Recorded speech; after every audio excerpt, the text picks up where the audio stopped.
ូនស្រក់ស្រណោះនឹកពុកអេ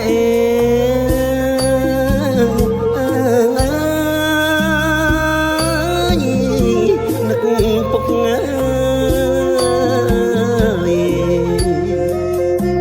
ពេលមកងាយលេងស្រុកងាយជួបតែអោមកម៉ែ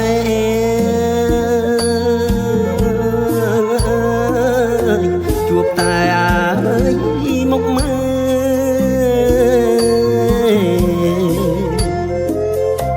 កូនប្រត់ណាយពីពុកច្រើនឆ្នាំហើយច្រើនខែកូនណាយនឹងម៉ែស្រណោះពុកក្រៃ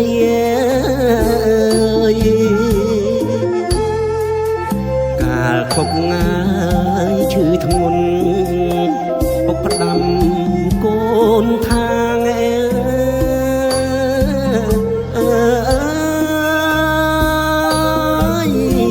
កូនថាងកូនអើយសឹកសាងឲ្យជាប់ណាថ្លៃ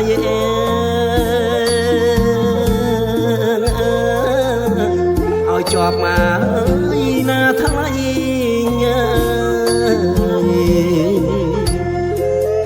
គ្រួសារណាយើងអត់ពុកគ្មានណា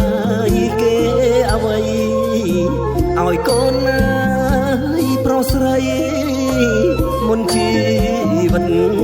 សូនងាយឥឡូវហើយបិណ្ឌភ្ជុំកូនសល់តែម៉ែញ៉ែ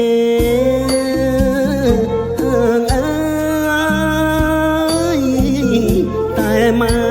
ញ៉ែបាត់ពុកងាយធ្លាប់ក្បែរធ្លាប់ថ្នាក់ធ្នមកូនអើយធ្លាប់ថ្នាក់ធ្នមកូន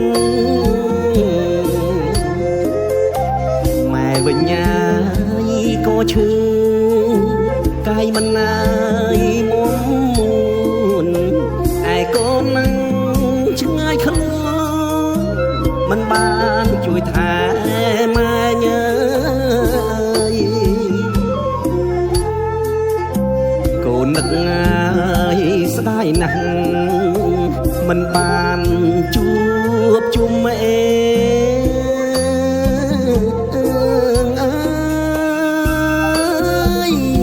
ជួបជុំ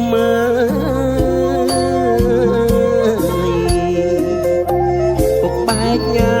យពុកខ្ញុំមិនជួបវិញដែរ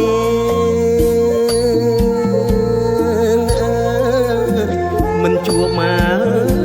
វិញដែរញ៉ាយពេលឃើញញ៉ាយពុកគេកូននឹកងាយពុកអត់លហើយមិននឹកងា